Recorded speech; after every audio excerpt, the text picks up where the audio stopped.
So today we are going to be talking about the Paper Mario The Thousand Year Door remake. I've made a lot of Thousand Year Door videos over the past 6 months or so, and I've barely actually talked about the remake in any of my videos. And honestly, that's just because with a game like this, as soon as it was announced, I knew I was going to buy it.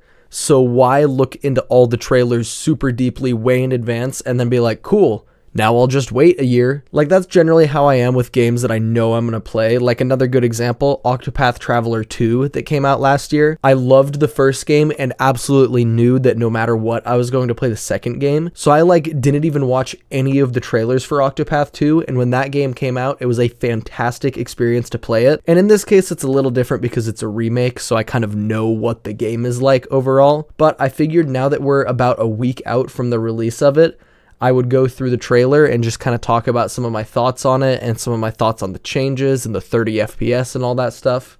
And finally, break the silence officially on the remake on this channel.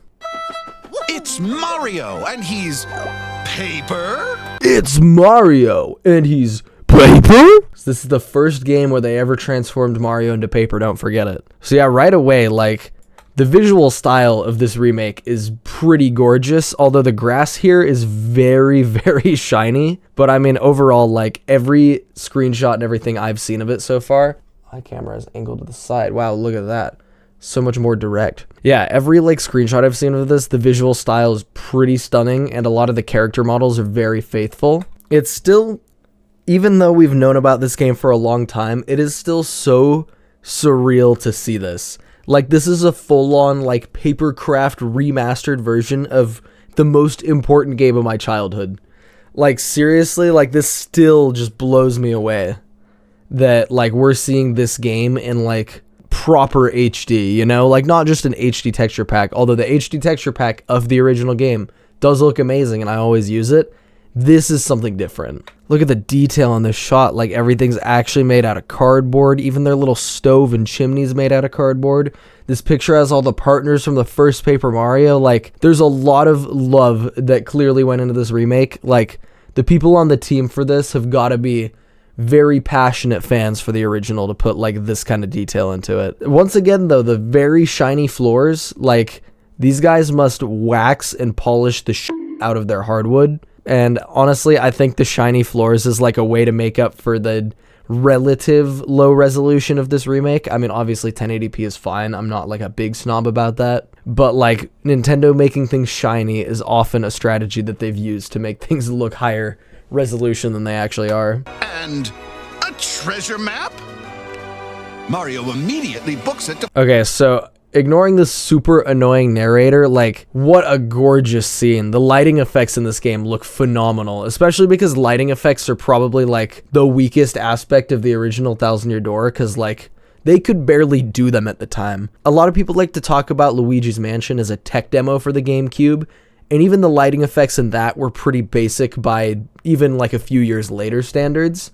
But Thousand Year Door relied entirely on the art style to be visually interesting, and honestly, it did really well. These character models really haven't aged. They still look fantastic. This Mario design is timeless. The partner designs are timeless. So being able to add higher resolution textures and especially the lighting is really the main difference on display here, because there's just no ability to do anything like this 20 years ago when the original came out. I mean, see, look, more lighting effects in this shot. Obviously, they're flexing the muscles that they have after 20 years of learning how to make video games, you know? Because in the original, lighting effects would just be solid white triangles coming out of things, and that was just how they created light. And honestly, I still defend that that worked and looked cool and felt like it fit within the visual style of the world. And then another big thing that I've noticed, even in the 30 seconds of this trailer, but also just in the few clips that I have seen of this online,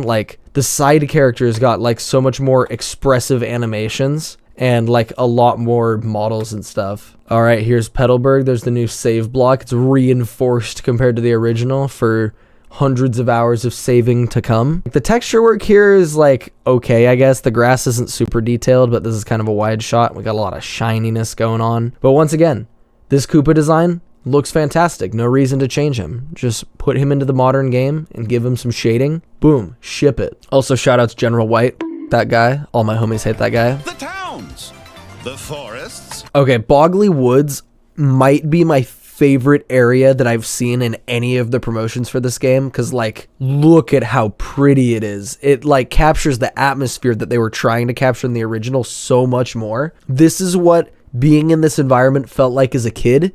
But now that we're all grown up and adults and gross and boring, we need fun lighting and shading and stuff to take us to where our minds could take us as a kid. And this is where my mind took me as a kid. This is awesome. And see, Kupiku's like, even she has like way more animations. Each colorful location. Oh, the lighting and creepy steeple's gorgeous too. Like, look at that beautiful stained glass and all the light pouring through. Once again, I'm so glad they kept the old Boo model because like, yeah, it's dated. Maybe technically ugly, I don't even know, but I personally adore it and I'm very glad they kept it. And see, honestly, Keelhaul Key, this environment more than anything looks like Minecraft shaders to me, because like that island in the background like doesn't have any lighting on it, so it looks a lot like the original. But then over here you have the light pouring through the tree leaves. Classic Minecraft shaders. Then we also got the reinforced shine sprite block with those like extra borders around it. The lighting in this room is so much more moody too. Like, what an atmospheric improvement. Oh my god, like for some reason this room right here is really doing it for me. It's so moody. Challenges. The Trouble Center got a sign. What a glow up. I didn't even realize that. And man, Rogueport looks so good. Little Mario can slip through tight gaps and turn into a paper plane to glide through the air. Looks like he's making that paper work. Yeah, all the abilities they kept like totally the same, which is fine, because like I feel like this is the kind of remake this game needs. Like, it's such a fantastic game. Just give it that visual flair and modernize the UI and stuff a little bit, and just let us experience it again, because like so many aspects of the original game have not aged a day. Like the actual like art direction and art style. I think the battle system is still phenomenal, obviously, because I make so many challenge videos about this stupid ass game. Man, they cooked here. They listened. They know what they're doing. You'll also get to play as Princess Peach. The potion thing. Do you guys think they kept the same stupid thing where you have to count 30 seconds like on your own or use a stopwatch or whatever? I had one of those like Timex or whatever digital watches, and I would like go through and use like a stopwatch on my tiny little watch as a kid and like count the 30 seconds to cook this thing. It's probably the most like 2000s kid thing of all time. Oh, and they gave Tech the red like camera laser thing again, because Tech looked like that, I believe, in the Japanese version, but in the English version they changed it to like blue or green. I can't remember off the top of my head for some reason, but very faithful to the Japanese version. Once again, Bowser's carpet is really shiny for some reason. I still don't know if I'm on board with the shiny floors as like a way to upscale them, but you know, you do you guys. Also, wait a second. Bowser's got a mustache in this picture. Wait, why did they give Bowser a mustache in that? Did one of his guys vandalize it? That's actually goated. What the hell? Has anyone talked about this? Why does he have a mustache? They also definitely changed this line from, I think it said Airhead in the original, and now it says Lunkhead. I guess Nintendo's gone woke and gone broke and can't say Airhead anymore. I don't know. I mean, Lunkhead still fits Bowser's character. He would say something goofy like that, but... And Bowser with pretty... Oh my god! They made him gay! They made him gay! He's rainbow! Yeah, they didn't change much about the Bowser scene, although, did you guys see that spiffy Paper Bowser back animation? Like, this is actually the biggest visual change they've made, low-key, compared to the original. Like, it's pretty much tied with the lighting, but seeing, like, the back sprites of, like, Bowser and, like, some of the partners, and I think we saw Frankly earlier, like, during the Thousand Year Door scene, like, those were never in the original. We never know what the back of Goombella or Frankly or Bowser looked like. We just had to guess. But now we truly know that Bowser has a shell. It's confirmed. So I just did the partner ranking videos, my last video. I am curious if they're going to rebalance anything about the combat, or if they're just going to chuck it into the new game and just let it be mostly the same. I would respect either decision, but I guess as a content creator, I kind of hope they change things so that I have more things to talk about. But like, I respect either decision. The shy yet determined Koops. Okay, so another thing that I did see people talking about that they were huge fans of are the different, like, text box talking sounds, like basically the voicing for the characters. And I gotta say, that's another fantastic change, because hearing the old sound effect, like just the like high-pitched like ringing noise, gets pretty old when most characters use that sound effect. And I feel like it was very impactful when different characters in the original game had different sound effects for their text. Cortez, you know, like that sound effect in the original where he has like the lower pitched like chattering sound. Like I feel like that was impactful and made the characters feel more distinct. So I think this is a really good characterization change. And there is a nice example of 30 FPS. Look at that. They slowed the clip down. Objects with his shell. Look at that PowerPoint. Yeah. Yeah, so the frame rate is definitely one of the things that like has become controversial, especially for people like me that like to challenge run the game and all that. And I mean, I really think it all comes down to execution. The game will 100% be playable and enjoyable and fun and still have a good story and everything at 30 FPS. It is not ruining the game by any stretch, but it does worry me because a lot of it depends on execution. So let's think back to the Mario and Luigi remakes on the 3DS, so Superstar Saga and Bowser's Inside Story. Superstar Saga 3DS ran at 60 FPS and it felt amazing, especially because I'm pretty sure Dream Team ran at 30 FPS. So being able to run at 60 in Superstar Saga just made it feel so smooth and made the battles feel faster without actually being faster, which is what you want because it feels higher energy and higher octane. And then by comparison, you look at Bowser's Inside Story on the 3DS at 30 FPS, it is like the slowest feeling Mario and Luigi game out of all of them. Especially because the original Bowser's Inside Story was at 60 FPS and also like just a fantastic game. You know, like Bowser's Inside Story is also peak, just like Thousand Year Door is. Feeling it slowed down and just feeling like choppy during like the supposed high energy sections like battles was really disappointing.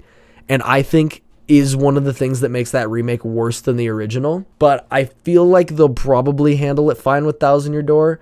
And I think it's probably less of an issue given the fact that this game is not quite as fast-paced or timing-heavy as a Mario and Luigi game. But, I mean, ultimately, I will actually have to play the game to see, but I'm sure that's one of the first things I will talk about when I play it next week. So let's keep watching. I do really like the textures for the wall here. Like, these look nice. They're all, like, faded away, and this carpet isn't overly shiny, although it has some shine on it, which I gotta say is still bothering me a little bit. I'm very surprised out of everything that stayed from the original. I mean, there's a few things in this remake that I'm surprised survived into 2024, like the noose in the first 5 minutes of the game. That's a classic. Everyone's talking about that. But also, I'm really surprised that they managed to keep, I mean, not just Flurry's design. I feel like this design is not actually that offensive, although there's definitely good jokes to be made about it being in a children's game. But they did keep Mario clutching Flurry's boob while she blows wind, which is hilarious that they managed to keep in the game, because it was definitely one of the more, like, parts of the original, you know? But this is a very faithful remake. They even keep Mario as that kind of guy, and they make the screen shake when she's using her wind. That does make it feel a little more impactful, because in the original, using Flurry's move in the overworld is so annoying in the original just because it's slow and just feels kind of pointless and just feels like a condition lock that they're putting on you. You know, like in many ways, Flurry is just a key that you fit into a hole rather than needing to like figure out which key fits in which hole, you know? Like, does that make sense? Flurry's use in the original game in terms of puzzles was not very exciting. And I don't think much of that's going to change here because it's a pretty faithful remake. Oh yeah, the partner ring also. So I saw Nintendo like made a tweet about this and like people have been talking about it. Like, this is cool, but we had a very similar thing in the original because using the D-pad on the controller, I don't have a GameCube controller next to me for the awesome visual aid, but like using the D-pad in the original game, you could just press the side and it would instantly open the partner menu and you would be able to immediately select a different one. But there was like a little bit of a loading time when it came to that. Like the game would kind of chug a little bit when you press the button. So I'm sure this will be faster for that reason, but it's only really just like a UI update that I do think is really clean and I like. Like, this is an improvement, but the main upgrade is actually that it won't lag, rather than makes the menuing part quicker. Also, Rogueport Sewers got a huge glow up also. Like, once again, the moodier lighting helps it a lot, because in the original, it's a little bit plain. Still definitely atmospheric, though, and I think that's carried by the music a lot. But, like, the moody lighting in the underground parts of this game are pretty fantastic. Oh, look at the main X-Naut room. This room looks beautiful. Shadow Sirens, Vivian, my beloved. This is not the best heart, but it'll have to do. Oh, the lighting in here is pretty cool, though. Like, the hooktail scene was already one of the more cinematic parts in the original, I would say, like, just in terms of the reveal. Because, like, when you're a kid and you see other Mario games where Mario fights things, like, fairly close to his size, and, you know, like, it's so funny that the first chapter boss of this game, they're like, you know what? Let's make Mario fight a dragon 300 times larger than him. Such a good, impactful choice. And also, Koops has a shell. It's confirmed, it's canon. We just had to assume that he, like, had one in his inventory before. But now, we can see his shell. He has his hood draping over his shell.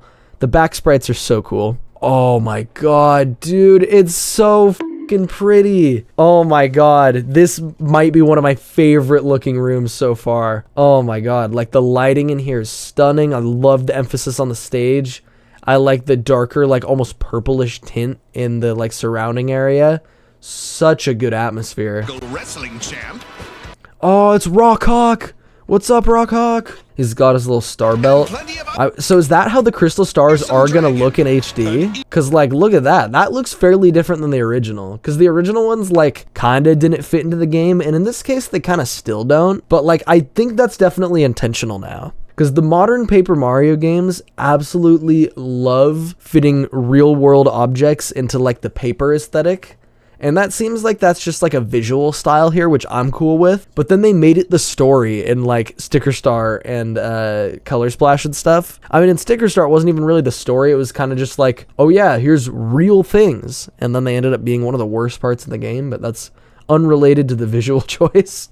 And plenty of other characters lurking in. Oh my god, look at Duplus's room. He's got his fridge and his chair actually rocks back and forth.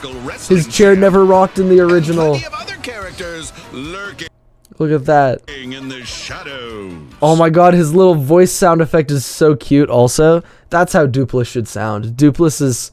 God, Duplus, my beloved. Okay, so let's take a look at some of the battle mechanics now. That's enough of me gushing about the fact that they learned how to put lighting in video games after 20 years of making them. Let's look at the battles.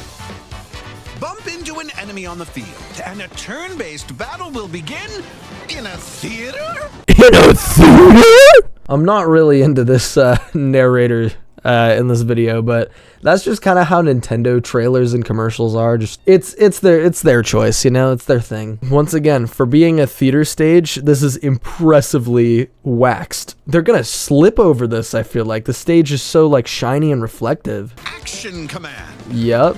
I've beaten the game without them though. The buttons shown on screen, among other actions. Perform an action Stampede! command with good timing, and you might get a better outcome. Lip The lock. audience will also cheer for you, and seats Quake will Hammer. All gradually these fill up. damages Impress are the the same audience so to far. earn Okay, so everything I've seen so far, at least in terms of numbers, looks totally unchanged. Like multi-bounce right here, Mario would have super boots, so obviously he'll do 2 per hit. Like, that's all the same. The timing looks like similar but different just because the game is built in a different engine, you know. It's not going to be completely the same as the original. And that in-battle UI is so clean. I mean, honestly, I don't mind the UI in the original as, like, a stylistic choice for the rest of the game. Like, it fits the rest of the game, but, like, having a modern UI is always pretty nice, I feel like. I'm a big modern UI fan. Like, I like function over form when it comes to UI. Because, like, that's literally just meant to be the way that you interact with the game. So something that's, like, nice and clean and simple and is just easy to use is always my first pick. But this one also, like, is visually pleasing and looks clean. And yeah, that's just how the crystal stars look in this game. It's interesting. I actually do really like them. They, like, fit the art style, but also don't quite fit. So they, like, pop out a little bit more and feel a little bit more magical. Like, that's a cool effect. For example, to deal loads of damage to enemies and turn the Yeah, Earth Tremor still does 6 to everything. tide of battle. Yeah, all these badges still cost the same FP to use, same badge power to equip. But, you know, like, all this looks sick. And this menu just looks really nice. Like, this is a good way to keep it the same as the original, while also making it a little easier to read than the original. Because, like, this is a lot easier to look at and separate all of them in your head versus the original, where it's just like, boom, here's a page of shit. Learn it. So try not to get torn. Oh my god, look, we can actually see the side of the stage. But like, oh my god, you can actually see like the speaker over here and some boxes and a ladder and stuff. Like, these are some of the things that can fall on your character also, like the bucket. We were never able to see like this view properly in the original. This is so cool. Oh my god, the slot machine's different? I haven't seen anyone talking about this yet either. They completely revamped the slot machine. Pictures or play mini games. They like made it more like the style of the matching game in Super Mario Bros. 3. I'm sure it's based on like a real life thing, but I'm a stinky little gamer, so I just remember it from Mario 3. But like, that's cool, because the original one was fucking stupid, honestly. Roll up to the It was park. like not random, and I hope this one isn't random either, because I really like skill-based roulette machines. But I'm glad they changed it to be a little bit more interesting, because the original one was very boring. Okay, Pit of 100 Trials though, so it looks like the room is probably still accessed the same way as in the original, meaning that we can probably still do pre-Hooktail Pit, maybe? If we could do pre-Hooktail Pit, that would be f***ing awesome. I would love to try to do that within like the first month of the game coming out. Because like I said in my recent video where I talked about it in the original game, one of my favorite challenges and just most fun ways to play the game. So like, after I do a casual playthrough, I am definitely interested in trying that out in the remake. And somehow this stone floor is still like incredibly shiny. It still doesn't work for me. They haven't convinced me yet. They made the battle background for the Pit 100 Trials look so much more interesting. Like, it has actual depth to it now. You can see the sign and the pipe and everything. Like, that looks really cool. Oh my god, I also like the details that you can see the wires for the stage hazards. That's like kind of meta, but I like it. Oh my god, they added like beta stuff to the game. That's actually sick. Yeah, a bunch of this stuff would be from the original. That's sick. And listen to music. So much to explore. And adding built-in music listening, that's another like classic remake feature.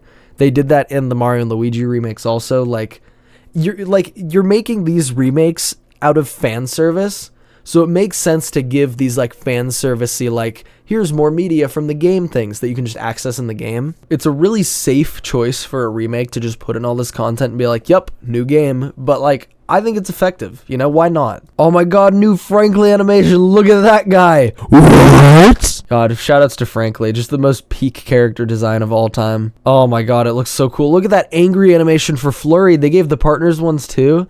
God, what a amazing remake, honestly. They just kept like most of the story beats the same, but just added even more personality to a game already full of personality. And once again, all this like grass or whatever on the ground is so shiny. Why is it shiny? Why did you Minecraft shader my Paper Mario? Like, this carpet on the train is shiny. I get the linoleum floor or whatever, but why is the carpet shiny? This is obviously carpeting.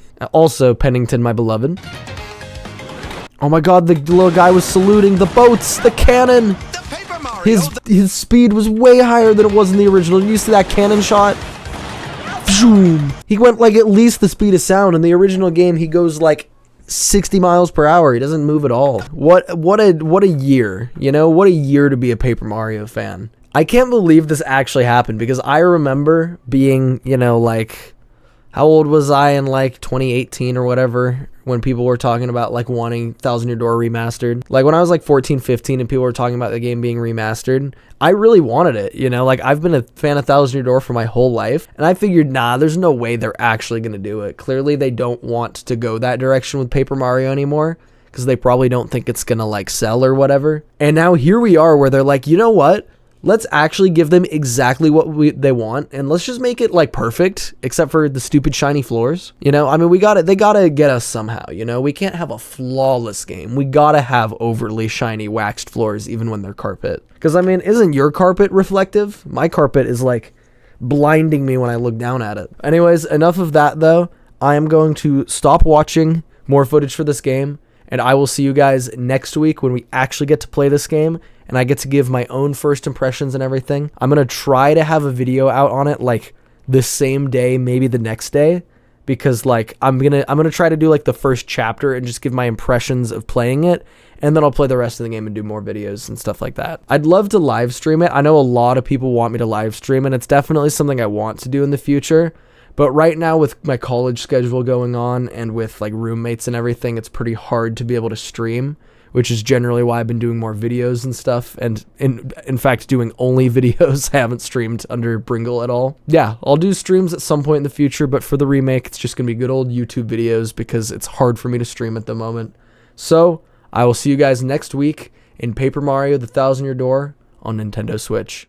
And just like I say at the end of every video, thank you so much to all of the Bringle members that pay to support this channel every month, because it genuinely helps me keep making these videos. I mean, it let me buy like a capture card and stuff. It's going to let me buy the remake so I can make videos on it, and it just helps a lot. So thank you guys from the bottom of my heart. I really appreciate it. And if you guys like these videos and are excited to see me cover a ton of different stuff on the new remake, including first impressions and overall review, challenges and stuff, make sure you get subscribed, because I will be pushing out all of that over the next several months. And other than that, have a fantastic day, and I will see you guys next week.